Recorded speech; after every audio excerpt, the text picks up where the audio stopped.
Après s'être échappé des soldats égyptiens à sa poursuite, Moïse continua à conduire les Israélites vers le sud, jusqu'à ce qu'ils arrivent au mont Sinaï.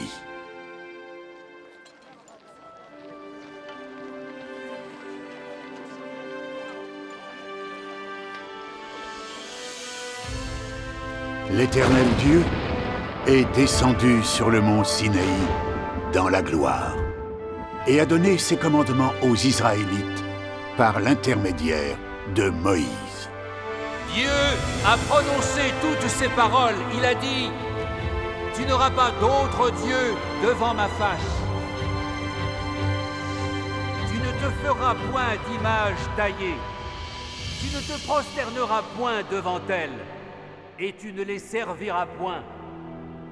Tu ne prendras point le nom de l'Éternel ton Dieu en vain. Souviens-toi du jour du repos. »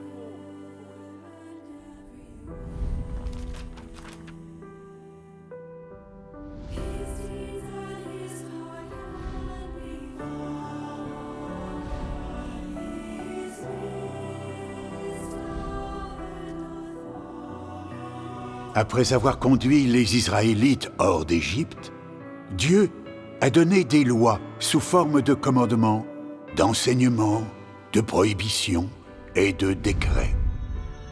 613 lois au total, après compilation par les générations suivantes. Ces lois avaient pour but d'instruire les gens et de leur apprendre explicitement comment adorer Dieu et comment vivre sur cette terre.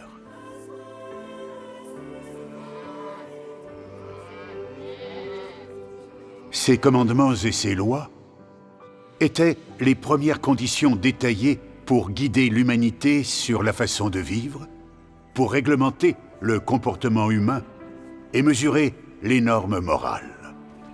Ils ont également constitué la première base et les premières directives pour déterminer la nature pécheresse des actions. Tu dois lui payer le double.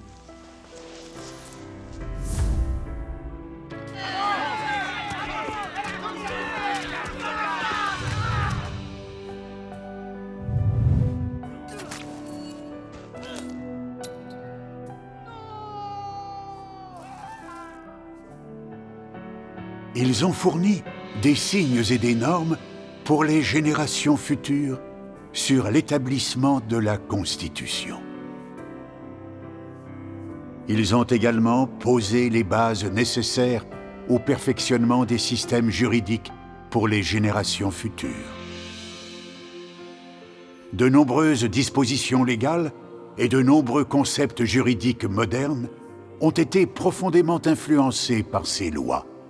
Par exemple, le meurtre, le viol, le vol, la diffamation et le détournement de fonds ont été établis comme des crimes en se fondant sur les 10 commandements. Les 10 commandements et les lois que l'Éternel Dieu a données aux Israélites n'ont pas seulement eu un impact profond sur le droit humain.